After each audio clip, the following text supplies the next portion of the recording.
देख रहे हैं आमने सामने नूरुल आरफीन के साथ। अस्सलाम वालेकुम नाज़रीन, मैं हूं नूरुल आरफीन सिद्दीकी और आप देख रहे हैं प्रोग्राम आमने सामने। जाते जाते वो मुझे अच्छी निशानी दे गया, उम्र भर दोहराऊंगा ऐसी कहानी दे गया। ऐसी ही एक कहानी पाकिस्तानी सियासत में उस वक्त हमें देखने को मिली जिस पर इस वक्त तक तबसरे किए जा रहे हैं, और ये तबसरे हैं चीफ जस्टिस ऑफ पाकिस्तान मियां साकिब निसार साहब और वज़ीर-ए-आज़म पाकिस्तान की मुलाकात के बाद। एक अनएक्सपेक्टेड मुलाकात थी, इसे कोई एक्सपेक्ट नहीं कर रहा था। मुलाकात हुई, उसके बाद खबरें मीडिया की जीनत बनने लगी, इसके ऊपर टॉक शोज़ हुए। कुछ लोग ये बता रहे हैं कि ये मुलाकात जो है किसी हलचल की खबर दे रही है, कुछ अनहोनी होने वाली है। उसके बाद इन खबरों में मज़ीद तेज़ी आई उस वक्त कि जब चीफ जस्टिस ऑफ पाकिस्तान की जानिब से एक स्टेटमेंट आया, एक मुबैना स्टेटमेंट इसे मैं कहूँगा, जिसमें चीफ जस्टिस साहब ने कहा कि हज़ारों फरियादी आते हैं, अगर एक और आ गया तो कोई बात नहीं, मैंने मुलाकात कर ली। ताहम इस एक मुलाकात से मैंने कुछ खोया नहीं, पाया बहुत कुछ है। ताहम चीफ जस्टिस ऑफ पाकिस्तान के तर्जुमान की जानिब से इसके हवाले से एक तरदीदी बयान भी आ गया। वल्लाह आलम कौन सी बात सच है। मियाँ साहब ने अलबत्ता इस दौरान में इसे एक बयान का शदीद नोटिस लिया। उन्होंने कहा कि वज़ीर-ए-आज़म पाकिस्तान को चीफ जस्टिस ऑफ पाकिस्तान के इस एक बयान की बहैसियत चीफ एग्जीक्यूटिव ऑफ पाकिस्तान वजाहत तलब करनी चाहिए, जिससे ये तासुर मिला कि वज़ीर-ए-आज़म पाकिस्तान की इस एक मुलाकात में गालिबन मियाँ नवाज शरीफ साहब की आशीर्वाद शामिल नहीं थी। मियाँ नवाज शरीफ साहब पिछले काफ़ी अरसे से इस एक हवाले से मुतनाज़ किस्म के स्टेटमेंट्स उनके सामने आ रहे हैं, जिस पर लोगों को लगता है कि अब कोई अनहोनी हो जाएगी। मियाँ नवाज शरीफ साहब का मूड क्या है? वज़ीर-ए-आज़म पाकिस्तान इस वक्त किस एक मूड में थे कि जिस वक्त वो चीफ जस्टिस ऑफ पाकिस्तान से मिलने के लिए गए। आज उन्होंने एक और कंट्रोवर्सी को जन्म दिया, जिसमें उन्होंने कहा कि हाँ, मैं फरियादी हूँ, मैं फरियादी बनकर ही चीफ जस्टिस ऑफ पाकिस्तान के पास गया था, चीफ जस्टिस ऑफ पाकिस्तान ही मेरे गवाह हैं। अब गवाह से तो बात हो नहीं सकती, इसलिए वज़ीर-ए-आज़म पाकिस्तान तक पहुँचना मेरी किस्मत में नहीं। इसलिए हम जस्टिस रिटायर्ड शाइख उस्मानी साहब का रुख करते हैं और उनसे ज़रा पूछते हैं कि इस तरह की अगर एक मुलाकात हो तो क्या आईन कानून इसकी इजाज़त देता है, और इस एक मुलाकात से क्या अंदाजे लगाने चाहिए। शाइख साहब अस्सलाम वालेकुम। वालेकुम सर कैसे मिजाज हैं आपके? Very good, thank you. Sir ये मुझे बताइए, ये जो एक मुलाकात है जिसके ऊपर मीडिया को अपने प्रोग्राम्स करने का मौका मिला है, और एक मैं भी इस वक्त यही कोशिश फरमा रहा हूँ, आप ये मुझे बताइए कि ये मुलाकात किस हद तक अनहोनी थी, और इस मुलाकात के बाद चीफ जस्टिस ऑफ पाकिस्तान का जो रिमार्क था उसके बाद फिर आपके जहन में क्या बातें आ रही हैं? देखिए, जहाँ तक कि मुलाकात का ताल्लुक है, इसमें तो कोई हर्ज नहीं, क्योंकि बासूरत चीफ जस्टिस साहब जो हैं वो एक इंस्टीट्यूशन के हेड हैं, जुडिशरी के हेड हैं, और वज़ीर-ए-आज़म साहब जो एग्जीक्यूटिव के हेड हैं। तो अब दोनों में अगर मुलाकात होती है तो ये कोई गलत बात नहीं है, इसमें कोई प्रॉब्लम नहीं है। अब जो उसके बाद जो रिपरकशंस हुआ है और जो लोगों ने बातें की हैं, उससे कुछ जाहिर होता है कोई मामला कोई सही नहीं था, कोई कुछ कहता है, कोई कुछ कहता है। मेरे ख्याल में इन सब चीज़ों को अवॉइड करना चाहिए, और जहाँ तक कि उनकी मुलाकात का ताल्लुक है, वो आपस में कोई फैसले तो नहीं कर सकते, वो फैसले तो बहसूरत नहीं कर सकते, क्योंकि जहाँ तक कि जुडिशरी का ताल्लुक है, जुडिशरी कोई इस तरह के मुलाकात के बाद कोई फैसला नहीं कर सकती। जुडिशरी हमेशा फैसला करती है जब उसके सामने कोई पिटिशन होती है या कोई चीज़ की वो नोटिस लेती है, वो इस तरह मुलाकात के बाद कोई फैसला नहीं करती। तो ठीक है, मुलाकात हो गई। अब वो जो, चूंकि अब हुआ ये है कि चूंकि अब अंग्रेजी जुबान का इतना इस्तेमाल नहीं होता, उर्दू जुबान का ज़्यादा इस्तेमाल होता है, तो ऐसे लफ्ज़ इस्तेमाल होते हैं जिससे जाहिर होता है कि पता नहीं क्या हो रहा है, जिससे फरियादी की बात और दूसरी बातें हो रही हैं। लेकिन मेरे ख्याल में इस पर कोई इसको नोटिस देने की जरूरत नहीं है। ये बहुत अच्छी बात है कि मुलाकात हो गई आपस में, क्योंकि बहसूरत लगता यही था कि कुछ एक मिसअंडरस्टैंडिंग सी पैदा हो रही है जुडिशरी में और एग्जीक्यूटिव में, और वो मिसअंडरस्टैंडिंग को रिमूव करने के लिए, अगर कोई मिसअंडरस्टैंडिंग थी, पहली बात तो ये है कि थी कि नहीं, अगर थी तो उसको रिमूव करने के लिए तो मेरे ख्याल में ये बहुत अच्छी बात थी, इनकी मीटिंग हो गई, और मेरे ख्याल में उससे कोई खातिर खा नताइज बरामद होंगे। सर, मियाँ नवाज शरीफ साहब को लगता है कि ये जो चीफ जस्टिस ऑफ पाकिस्तान की जानिब से प्रोएक्टिवनेस का मुजाहरा गुज़िश्ता दिनों से किया जा रहा है, गुज़िश्ता काफ़ी अरसे से कहना लाजिम होता है, इससे उमूर सल्तनत, उमूर मुमलिकत भी जो है वो मुतासिर हुए हैं। आपके ख्याल में वाकई ऐसा कुछ हुआ है क्या? नहीं, मेरे ख्याल में तो नहीं हुआ। मेरे ख्याल में तो इससे कुछ नहीं हुआ, और नवाज शरीफ साहब जो हैं वो इस वजह से शायद नाराज होंगे क्योंकि उनकी मर्जी उनसे पूछे बगैर शायद वो वज़ीर-ए-आज़म साहब ने मुलाकात चीफ जस्टिस साहब से कर ली। सर ऐसा हो तो नहीं सकता, please pardon me saying this, ऐसा हो तो नहीं सकता। अब ये मुझे मालूम नहीं क्या उनके आपस में क्या सिस्टम है, लेकिन लगता तो कुछ ऐसी है इन बयानात से जो नवाज शरीफ साहब चाह रहे हैं कि उन्होंने खुद अपनी मर्जी से ये मुलाकात कर ली और उनसे पहले कंसल्ट नहीं किया। तो अब इस वजह से वो शायद अपसेट हैं, लेकिन क्योंकि उनकी तो कोई अपनी कोई पोजीशन तो है नहीं, ऑफिशियल पोजीशन तो है नहीं पार्टी में, वो वजीर आजम हैं और ना और वो जो चाहे करें, और प्रेसिडेंट जो पार्टी के हैं वो शहबाज शरीफ हैं, उनकी तरफ से कोई स्टेटमेंट आई नहीं है।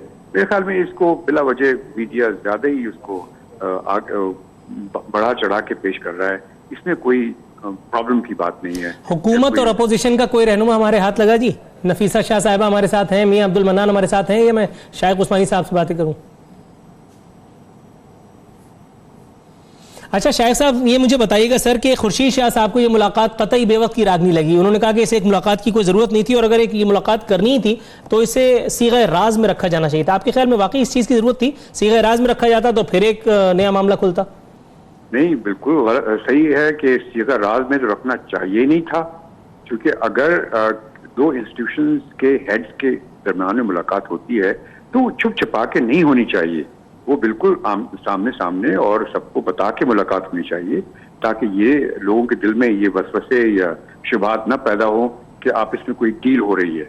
तो यकीन ये तो बिल्कुल छुप छुपा के नहीं होनी चाहिए। मेरे ख्याल में मैं तो खुर्शीद साहब के बयान से बिल्कुल अग्री नहीं करता जो वो कह रहे हैं कि इनको छुप छुपा के करना चाहिए था, ये बिल्कुल सही है। आपके ख्याल में इमरान खान साहब ने जो फरमाया है कि मियां साहब के लिए रियायत मांगी गई होगी इस एक मुलाकात में, क्या चीफ जस्टिस ऑफ पाकिस्तान से एक मुलाकात और वो भी 2 घंटे की वो करना और उसके बाद चीफ जस्टिस ऑफ पाकिस्तान क्या कोई रियायत दे सकते हैं आपके ख्याल में?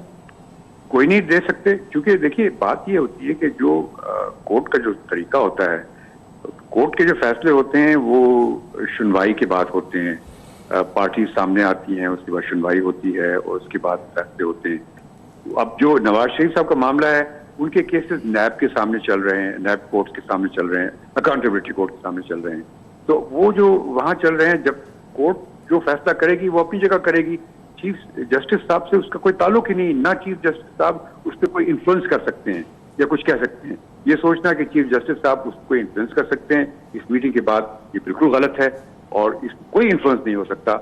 ये सिर्फ एक रस्मी बातचीत हुई थी जिसमें वो आपस में जो अगर कोई कुछ मिसअंडरस्टैंडिंग थी उसको रिमूव करना चाहिए। Right sir, got your point. नाज़रीन, यहाँ वक्त एक मुख्तसर सी कमर्शियल ब्रेक का। इस ब्रेक के दौरान कोशिश करेंगे कि और अपोजिशन का वर्जन आप तक पहुँचा सकें। बावजूद कोशिश के नफीसा शाह साहिबा इस वक्त तक हमारे प्रोग्राम में मौजूद नहीं है। शौकत यूसुफजई साहब, उनसे भी उनका वर्जन लेंगे, वो भी इन्वाइटेड थे, कन्फर्म था। इसके अलावा मियाँ अब्दुल मन्नान साहब। मालूम करते हैं इस एक ब्रेक में कि अचानक क्या अनहोनी हो गई है। यहाँ लीजिए कमर्शियल ब्रेक।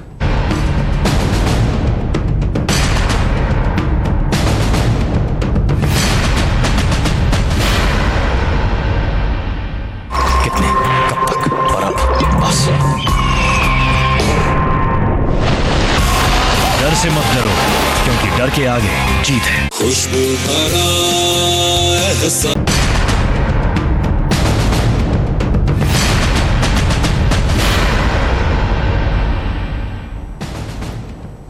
वेलकम बैक नाजरीन। दुआएं रंग ले आई। आजिज धामरा साहब पाकिस्तान पीपल्स पार्टी से हमारे साथ हैं टेलीफोन लाइन पे। मियां अब्दुल मन्नान साहब भी हमें ज्वाइन कर चुके हैं। इसी के साथ शौकत यूसुफजई साहब पाकिस्तान तहरीक इंसाफ से उनका ताल्लुक है, वो भी हमारे साथ मौजूद हैं। अपने तमाम मौजूद मेहमानों को खुशामदीद कहता हूँ। मियां मन्नान साहब, सर पहले आपको ज़िम्मत कलाम दूंगा। चीफ जस्टिस से मेरी मुलाकात हुई, दूसरों को क्यों तकलीफ हो रही है, ये कहना था शाहिद खाकान अब्बासी साहब का। लेकिन इससे पहले ये मुझे बताइए कि इस एक मुलाकात के हवाले से मियां नवाज शरीफ साहब का एक स्टेटमेंट आया था कि वज़ीर आज़म पाकिस्तान अगर चाहे तो चीफ जस्टिस से साइल या फरियादी वाले मामले पर वजाहत तलब कर सकते हैं। आपके ख्याल में क्या एजेंडा रहा होगा वज़ीर आज़म साबिक़ वज़ीर आज़म मियां नवाज शरीफ साहब के दिमाग में जब उन्होंने ये वजाहत वाली बात छोड़ी? बिस्मिल्लाहिर्रहमानिर्रहीम। मेरा भाई, सबसे पहले वजाहत वाली बात मियां साहब ने उस वक्त कही जब मीडिया के बहुत सारे चैनल ने ये फरियादी और इस किस्म के अल्फाज जो इस्तेमाल किए, तो मियां साहब ने पूछा कि ये वजाहत लेनी चाहिए और वजाहत मिल गई इसी मीडिया के हवाले से कि चीफ जस्टिस साहब ने कहा कि मैंने कोई ऐसा लफ्ज़ नहीं कहा, ये गलत कोट किया गया है और मुझे इस पर दुख हुआ है। सर, ये हाफिज हुसैन अहमद साहब को लगता है कि वज़ीर आज़म ने चीफ जस्टिस से एनआरओ की भीख मांगी ये तो बहुत ही कई दर्जे गिर गए, मतलब इस तरह की बात आपके ख्याल में वज़ीर आज़म पाकिस्तान के हवाले से? नहीं, किसने कहा कि एनआरओ की भीख मांगी है? ये कोई बेवकूफ, मुल्क दुश्मन और दिमाग से खाली कह सकता है। अच्छा, ये तीनों खसाइल आपने एक साथ यकजा कर दिए। चले सर, शौकत यूसुफजई साहब आपसे मुझसे सुन लेना जरा मेरी बात, सदीकी साहब मेरी बात सुन लें। हम आज भीख मांगेंगे जबकि वाजिद ज़िया साहब जो JIT के सरबराह हैं वो कहते हैं कि गल्फ स्टील 1978 में बनी, ख़रीदार से हमारा राब्ता नहीं हुआ, हमने उससे कोई सवाल जवाब नहीं किया, एवन फील्ड में मियाँ नवाज शरीफ का नाम तक नहीं है, हमारे पास कोई डॉक्यूमेंट्री एविडेंस नहीं है। और इसके अलावा वो कहते हैं कि जनाब ये कतरी के खत पे ना जाने का फैसला हमारे कमेटी ने किया था। ये इन तमाम बातों के बाद आज हम भीख मांगेंगे? Right sir. शौकत यूसुफजई साहब, सर ये बताइए, इमरान खान साहब अंदाजे लगाने से बाज नहीं आ रहे हैं। वो कह रहे हैं कि वज़ीर आज़म ने नवाज शरीफ को बचाने के लिए चीफ जस्टिस के आगे हाथ बांधे होंगे। ये तो अजम्पशन के ऊपर बात हो रही है ना, कंफर्म बात तो कोई भी नहीं है। देखिए, पहली बात तो ये है कि जो प्राइम मिनिस्टर है आपका, वो खुद कह रहा है कि मेरा प्राइम मिनिस्टर नवाज शरीफ है, जिसको उसी कोर्ट ने नाअहल किया जिस कोर्ट से कि चीफ जस्टिस से मिलने ये साहब गए हैं। तो देखिए, ये आप मुझे बताएं कि चीफ जस्टिस से मुलाकात का और क्या एजेंडा हो सकता है? क्या उनसे मईशत के बारे में पूछना था, जो कि इस वक्त बैरूनी कर्जे 18 अरब डॉलर जो है वो उस पर इजाफा हो गया है बैरूनी कर्जों में। इनकी मईशत इनसे नहीं संभाली जा रही, इनकी जो फारिजा पॉलिसी है इनसे नहीं संभाली जा रही। वजह ये है ना कि आप इसाकदार साहब को अपोजिशन मुल्क में आने नहीं दे रही, वो तो चैलेंज कर चुके हैं कि अब डॉलर को कंट्रोल करके दिखाओ।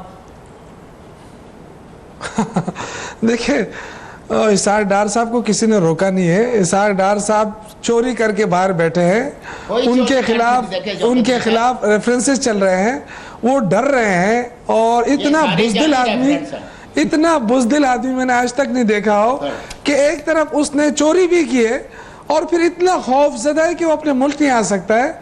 तो फिर इनको चोरी नहीं करनी चाहिए थी। और कम से कम अगर वो कहते हैं कि जी मैं चोर नहीं हूं तो आके हिसाब किताब दे दे। यानी वैसे तो ये इसका मतलब नहीं सर, पाकिस्तान में वजीरों का हिसाब किताब मुनकिर नकीर से ही होता है, वो कोई अभी तक तो पैदा नहीं हुआ। अच्छा, मैं आजिज धामरा साहब के पास जाऊंगा। आजिज साहब, सर ये मुझे बताइएगा, आजिज धामरा साहब को मैं प्रोग्राम में शरीक करूंगा। सर, शौकत यूसुफ, थोड़ी सी तवक्कुफ की दरखास्त है। आजिज धामरा साहब, आप मुझे सुन सकते हैं? सर जी, मैं आपको सुन सकता हूं। सर, ये एतजाज एहसन साहब को पता चल गया कि वजीर आजम चीफ जस्टिस से बहुत कुछ लेकर आ गए। एक तो ये मुझे बताइएगा, ये पीपल्स पार्टी को ये खबर किसने सुनाई? क्योंकि वजीर आजम पाकिस्तान ने इस तरह की कोई बात नहीं की, चीफ जस्टिस रूल आउट कर चुके और मीडिया अभी तक जो है वो इधर उधर देख रहा है। देखें, पहली बात तो ये है कि पीपल्स पार्टी को इस मुलाकात से कोई ना कोई खतरा है, ना ही पीपल्स पार्टी इस मुलाकात से कोई ज्यादा तवक्को रखती है। मगर ये प्राइम मिनिस्टर साहब की दरख्वास्त पे बकौल चीफ जस्टिस साहब के उनकी मुलाकात हुई है। और आपको ये भी मालूम है कि जो सफीर नामजद हुए हैं रिसेंटली अमेरिका का, वो वज़ीर आज़म साहब ने उनको नामजद किया है और नेब में उनकी जो है वो पेशियां हो रही हैं। और ये सारे ऐसे मामला थे कि उन्होंने कोशिश की होगी कि मामला को रिलैक्स रखें, मगर मेरे ख्याल में चीफ जस्टिस साहब जो है वो उन्होंने तरदीद कर दी है, तो हमें एतमाद करना चाहिए उनके ऊपर। अदरवाइज नवाज शरीफ साहब का ये कहना कि मुलाकात का उनको पहले से इल्म नहीं था, जबकि अभी भी वो हुकूमत पाकिस्तान की 20-20 गाड़ियों के प्रोटोकॉल में जब पेशियां देते हैं, प्राइम मिनिस्टर साहब कहते हैं कि उनके वो प्राइम मिनिस्टर हैं, तो कैसे मुमकिन हो सकता है कि उनके इल्म के बगैर ये सारी मुलाकात हुई होगी 2 घंटे की? मेरे ख्याल में कोशिश और काविश की है उन्होंने। अब वो कितना कामयाब हुए उसमें, क्योंकि चीफ जस्टिस साहब ने तो ये कह दिया है कि उन्होंने नहीं बल्कि हमारा काम आसान हुआ है। अब वो कौन सा काम आसान हुआ है? एक प्रेस रिलीज होनी चाहिए, क्योंकि जब ओपन मुलाकात हुई है, कोई खुफिया मुलाकात नहीं हुई है, तो एक प्रेस रिलीज जारी होनी चाहिए। मगर मेरे ख्याल में जो सफीर की नामजदगी और नेब ने जब उनकी पेशियां की हैं, उनसे सवाल जवाबात किए हैं, मीडिया के अंदर बहुत चर्चा है, तो ये हुकूमत कहीं ना कहीं परेशान जरूर है। मन्नान साहब, सर ये मुझे बताइएगा, वजीर आजम, साबिक वजीर आजम, मेरे मुंह से बार बार वजीर आजम क्यों निकल रहा है, पता नहीं क्या हो गया। अच्छा, ये साबिक वजीर आजम ने एक मरतबा फिर कहा है कि चीफ जस्टिस ऑफ पाकिस्तान के सोमोटो एक्शंस ने हुकूमती उमूर काबू कर लिए, 18 लाख मुकदमात का भी तो कुछ करें। सर आपके ख्याल में ये जो साबिक वजीर आजम की टोन है, ये क्या कोई गुल खिलाएगी? देखिए मेरी बात सुने, एक बात तो क्लियर मैं आपको बता दूं कि हम पाकिस्तान मुस्लिम लीग के तमाम कारकुन, तमाम एमएनए, तमाम एमपीए, तमाम उनकी सीनियर लीडरशिप वो मियां नवाज शरीफ के साथ है।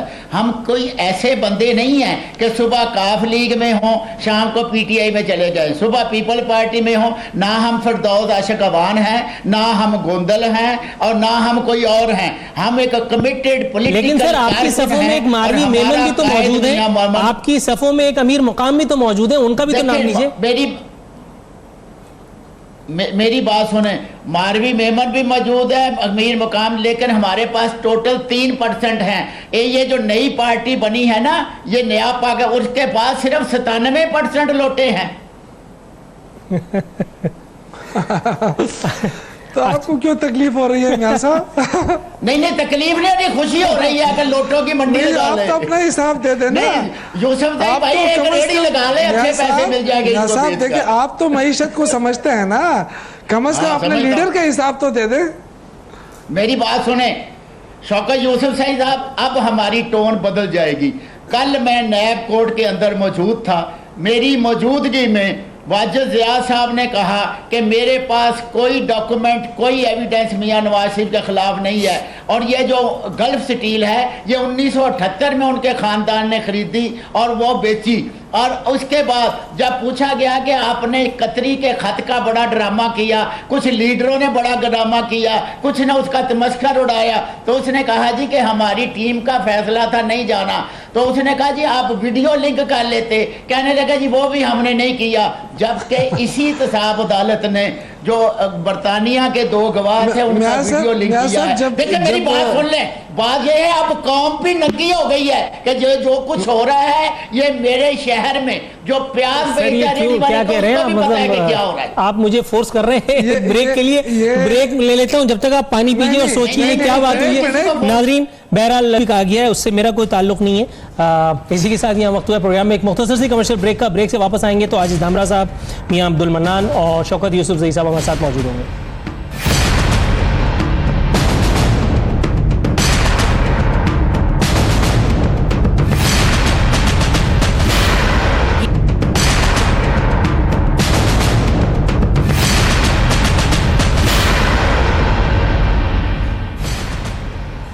वेलकम बैक नाजरीन, इख्तितामी मरहले में दाखिल हो चुके हैं प्रोग्राम के। शौकत यूसुफ ज़ई साहब, एक स्टेटमेंट है आपके एक fellow political worker Liaquat Jatoi साहब का, फरमाते हैं जरदारी साहब सिंध पर अजाब, जल्द जेल भेजेंगे। कोई अच्छा सा डॉक्टर क्यों नहीं कर लेते सर आप लोग? क्योंकि इस तरह के ख्वाब देखते देखते तो मतलब सदियां गुजर गई हैं, और फिर उसी जरदारी का आपने दीवार के पीछे से घूम करके आपने हाथ मजबूत कर दिया, बलूचिस्तान में उनकी गोद में जाकर के अपने 13 सेनेटर्स डाल दिए। देखिए नहीं इस तरह नहीं है। देखिए, हम समझते हैं कि दोनों पार्टियां चूंकि इक़्तिदार में रह चुकी हैं और अपने आप को बड़ी पार्टियां समझती रही हैं, दोनों ने इक़्तिदार में पाकिस्तान को नुकसान पहुंचाया, ये सबको पता है। अगर हम कहते हैं तो लोगों को बुरा लगता है, लेकिन ये चीज़ें अब जिस तरह मियां साहब ने कहा ना कि लोग रियलाइज़ कर चुके हैं, लोगों के अंदर अवेयरनेस आ चुकी है, तो इंशाअल्लाह ताला फैसला भी देख लेंगे इलेक्शन के अंदर कि क्या क्या नतीजा आता है, क्या रिजल्ट आता है। बाकी हमारी नज़र में दोनों ने पाकिस्तान को नुकसान पहुंचाया, दोनों ने चोरी की, दोनों डाकू हैं, दोनों लीडर डाकू हैं। और जब तक हमारे यकीन है कि जब तक इन दोनों से जान नहीं छूटती, पाकिस्तान तरक्की नहीं कर सकता। ये पाकिस्तान के खैरख्वाह नहीं हो सकते। सर इसी तरह के बयानात तो पिछली गवर्नमेंट नवाज शरीफ साहब की कहती थी कि चूंकि हमें इख्तिदार से निकाला मिल गया इसलिए पाकिस्तान को एशियन टाइगर नहीं बना सके। फिर ये कहा जाता था कि चूंकि हमें टेन्योर पूरा नहीं होने दिया इसलिए हम बिजली बहरान का खात्मा नहीं कर सके। हमारी बात सुने ना सर जी, आप मेरी बात भी जरा सुन लिया करें। आपने तो लंबी चौड़ी क्वेश्चन कर लिया। देखें, आपने बलूचिस्तान की बात की, हमने हमारी हिकमत अमली थी छोटे सूबों को लाना, और छोटे सूबों को हमने सपोर्ट किया। उसको जाहिर है उनको सपोर्ट तो चाहिए होती। वो अगर बंदा चाहता है चेयरमैन सेनेट, तो हमारे वोटों से तो नहीं बन सकता था। अगर उनको सपोर्ट कहीं और से मिली है तो अच्छी बात है, हम तो हमारा तो उससे कोई, हमारी कामयाबी है कि हमने नवाज शरीफ की पार्टी को शिकस्त दी, उनके चेयरमैन को नहीं आने दिया, ये सबसे बड़ी कामयाबी है मेरे ख्याल से। और छोटे सूबे को बहुत, आप देखेंगे कि इसका नतीजा भी आप देखेंगे, छोटे सूबों। आजिज धामरा साहब से बात की लेते हैं। आजिज धामरा साहब, सर ये बताइए क्या खुर्शीद शाह साहब को अचानक क्या सूझी कि उन्होंने इस एक मुलाकात को नुकसानदेह भी करार दिया, और आप ये भी कहते पाए गए कि कोई NRO शायद होने जा रहा है, आपके ख्याल में क्या सूझी थी उन्हें? देखिए, सूझी वाली बात नहीं थी। खुर्शीद शाह इस मुल्क के कायदे के खिलाफ है। उन्होंने एक तबसरा किया है कि जो टाइम था इस मुलाकात का वो सूटेबल नहीं था कि आप 2 घंटे की मुलाकात करें, और जब आपकी पार्टी एक हुकूमत में है और 2 मोटो एक्शन लिए जा रहे हैं। और खासतौर पर मैंने आपके ही प्रोग्राम में इब्तिदा में ये बात कही कि जो अमेरिका में सफीर की नामजदगी हुई है और सफीर साहब को जो पेशियां भुगतना पड़ रही हैं नेब के अंदर, इस तरह के हुकूमत के जो फैसले हैं, ये सारे ऐसे मामला थे कि जो टाइम ड्यूरेशन की वो कई सवाल छोड़ रही हैं। उस पर आपने देखा कि हुकूमत भी वजाहत दे रही है और खुद चीफ जस्टिस साहब ने भी वजाहत दी है, और कोई उसकी प्रेस रिलीज जारी नहीं हुई है। और चीफ जस्टिस साहब ये कह रहे हैं कि हमने पाया, हमने खोया नहीं। तो क्या पाया और क्या खोया वाली जब बात करेंगे तो उस पर तबसरे जारी सियासत के अंदर होते हैं। सर लेकिन खुर्शीद शाह साहब ये क्यों कह रहे थे कि ये मुलाकात खुफिया होनी चाहिए थी? खुफिया होती तो फिर स्पेकुलेशंस का बाजार गर्म होता, फिर अपोजिशन को सियासत का मौका मिलता। देखें, अपोजिशन की बात नहीं है खुर्शीद शाह, मैंने कहा कि टाइम लिमिट की बात है। टाइम की जो टाइमिंग है वो बड़ी इंपॉर्टेंट होती है हर चीज में, सियासत के अंदर और इस तरह के अंदर के आप चीफ जस्टिस को जल्सों में जो है वो भला भला कहें, ताने मारें, उनके तमाम डिसीजन पे तबसरे करें। मतलब कि प्राइम मिनिस्टर के कायद नवाज शरीफ साहब की मैं बात कर रहा हूँ, और वही प्राइम मिनिस्टर साहब मुलाकात करें और अगले दिन नवाज शरीफ साहब ये कहें कि इस मुलाकात का मुझे इल्म जो है वो मीडिया के थ्रू हुआ। अब यहाँ से आप बात को लें कि नवाज शरीफ साहब को ये इल्म ही नहीं है कि उनके फरमान बरदार वजीर आजम साहब चीफ जस्टिस से 2 घंटे मुलाकात करने जा रहे हैं। ये कैसे मुमकिन है? और उसकी कोई वजाहत नहीं दी है प्राइम मिनिस्टर साहब ने। तो जाहिर है खुर्शीद शाह साहब ये ना कहेंगे तो क्या कहेंगे? सर मन्नान साहब, मियां साहब की लाइल्मी तक बात आप पहुंची है, तो ये मुझे बताइएगा, आप मुसलसल माशाल्लाह लिखे जा रहे हैं, मेरा ख्याल है प्रोग्राम के एंड तक एक किताब तो लिख ही लेंगे आप। ये मुझे बताइए सर कि ये नवाज शरीफ साहब का एक एतराफ़ी बयान सामने आया था, फरमा रहे थे मुझे मेमो केस का हिस्सा नहीं बनना चाहिए था। आपके ख्याल में मियाँ साहब वज़ीर आज़म थे, कारगिल हो गया, उनको पता नहीं चला? आपके ख्याल में मियाँ साहब इस वक्त शहबाज लीग के कायदे तहरीक हैं और उनको ये नहीं पता चला कि उनका मौजूदा प्राइम मिनिस्टर मेरा भाई वो यानी चीफ जस्टिस साहब से मिल करके आ गए? मेरी बात सुन लो, मेरी बात सुन ले जरा मेरा भाई तसल्ली से। शहबाज लीग नहीं है, नवाज लीग है। अच्छा सॉरी। एक बात मैं आपको बताऊं, सदर चाहे कोई हो, सदर चाहे कोई हो पार्टी का, वो नवाज लीग है और वो इंशाअल्लाह ताला रहेगी। दूसरी ये बात है कि मियाँ साहब ने ये ज़रूर कहा था कि बहुत सारी बातें मेरे इल्म में नहीं, आके भी बताई जा सकती है। वज़ीर आज़म साहब चूँकि हमारे कारकुन हैं, मियाँ नवाज शरीफ के ही कारकुन हैं, वो जाके भी बता सकते थे कि किस बात पे हुई, क्या क्या मामला थे जिन पे वो डिस्कशन होती रही, और बहुत सारे मामला तो मीडिया में आ भी गए हैं। मैं आपको 2 बातें क्लियर करता हूँ। यूसुफजई साहब फरमा रहे थे कि छोटे सूबों की महरूमी दूर करना, मुझे सिर्फ ये फरमा दें कि वहीद काकड़ साहब चीफ ऑफ आर्मी स्टाफ किस सूबे थे? जफरुल्लाह जमाली साहब वज़ीर आज़म किस सूबे थे? इफ्तिखार मोहम्मद चौधरी साहब चीफ जस्टिस सुप्रीम कोर्ट किस सूबे थे? कहाँ है भाई मरूमी? ये मरूमी नहीं, ये तो ड्रामा था। इसलिए देखे ना, जब आप उनके हकूक नहीं देंगे। एक छोटी सी बात में ऐड कर दूं, उसके बाद आप बात कर लीजिए। शौकत साहब सर एक सेकंड। मियाँ साहब सर मुझे एक बात बताइए, मैं सवाल का दूसरा हिस्सा आपकी खिदमत में पेश कर दूं, उसके बाद फिर आप इसका जवाब दीजिएगा। मियाँ साहब फरमाते हैं शायद पहले नजरियाती नहीं था लेकिन अब 100% हूं। मतलब जब इख्तिदार साथ होता है तो हुक्मरान नजरियाती नहीं होते, लेकिन जब इख्तिदार की चिड़िया चली जाती है तो वो नजरियाती हो जाते हैं। सुभान अल्लाह। मतलब इसे एक बात पर भी तो कुछ कहिए ना हुजूर, आप बलूचिस्तान पे चले जा रहे हैं। नूरुल आरफीन साहब किधर गया है इख्तिदार भाई? आज के दिन जब आप और मैं प्रोग्राम कर रहे हैं, आज भी इख्तिदार नवाज शरीफ के पास है। आज भी मुल्क का वजीर आज़म कहता है कि मेरा वजीर आज़म नवाज शरीफ है। आज भी हम तमाम एमएलए कहते हैं हमारा वजीर आज़म नवाज शरीफ है। आज भी तमाम, मेरी बात सुने, मेरी पहले बात सुन ले भाई, तसल्ली से सुन ले। आज भी पूरी पार्टी पर पूरी गिरफ्त है। आज भी किसकी हुकूमत है? जो इतना नवाज शरीफ की हुकूमत में मईशत तबाह हो रही है। कोई मईशत नहीं तबाह हो रही, कुछ नहीं हो रहा। मईशत को तो बेड़ा गर्क हो गया है जी, वो तो खुद मान रही है हुकूमत। हो रही है। देखें इन ड्रामों में अब सकत नहीं रही, जान के इन ड्रामों में कुछ जान नहीं है ना। दुनिया के हर मुल्क में 105 रुपए 106 रुपए पे डॉलर पहुंच गया है। कीमत कम हुई, इंडियन रुपए की कीमत कम हुई, बांग्लादेशी टके की कीमत कम हुई। ये इंटरनेशनल रिसेशन में कीमतें एडजस्टमेंट होती रहती हैं, ये कुछ नहीं हुआ। इंशाअल्लाह ताला मईशत भी बरकरार रहेगी। अल्लाह के फजल से मुल्क बड़े बुजुर्ग हैं, हम आपकी इज्जत करते हैं। मेरे ख्याल से बेहतर ये होगा कि आप अपने लीडर का हिसाब किताब अगर वो नहीं दे सकता आप दे दें। नहीं, ये तमाम टॉपिक जब तक हिसाब किताब आप नहीं देंगे तो मसला तो हल नहीं होगा। मैं साहब मेरा भाई देखिए ना, टीवी पे आके टॉक शो में आके आप जितने भी अच्छा बोलेंगे उसका फायदा तो नहीं होगा ना, कौन को तो फायदा नहीं है इसका। ये जो 18 अरब डॉलर का कर्जा, बैरूनी कर्जे में इजाफा हुआ, ये कौन देगा मियां साहब? और बोले ये बैरूनी कर्जा क्यों लिया गया, क्या कहाँ पे खर्च हुआ, जरा कौन को भी तो बता देना। दुनिया लेती है, अमेरिका 3000 अरब डॉलर का मकरूज है, वो अमेरिका से भी पूछो क्यों लिए, चाइना से पूछो 176 मिलियन डॉलर। मैं अपने मौजूद मेहमानों का शुक्रगुजार हूँ कि उन्होंने मुझे बिल्कुल जहमत नहीं दी, अपने तौर पर प्रोग्राम को कंडक्ट कर लिया। ऑटो पे लगा हुआ था प्रोग्राम आखिरी सेगमेंट में, तो मुझे ज़्यादा जहमत भी नहीं करनी पड़ी। नाजरीन, कोशिश कर रहा था कि इंटेलेक्चुअल गुफ्तगू हो, लेकिन आखिर में ये बड़ी हिलेरियस किस्म की गुफ्तगू आपने मुलाहिजा की, जिसका कोई सर था या पैर, इसका फैसला आप पर छोड़ते हुए या एक मुख्तसर सा शेर अर्ज कर दूँ। 100 किस्म के झगड़ों से बचा लेती है मुझको, हर बात से ये साफ मुकर जाने की आदत। मैंने जो सवालात किए उनके जवाबात मिले या नहीं, इसका फैसला आप पर छोड़ते हुए नूरुल आरफीन सिद्दीकी और आमने सामने की टीम को इजाज़त दीजिए। फी अमान अल्लाह।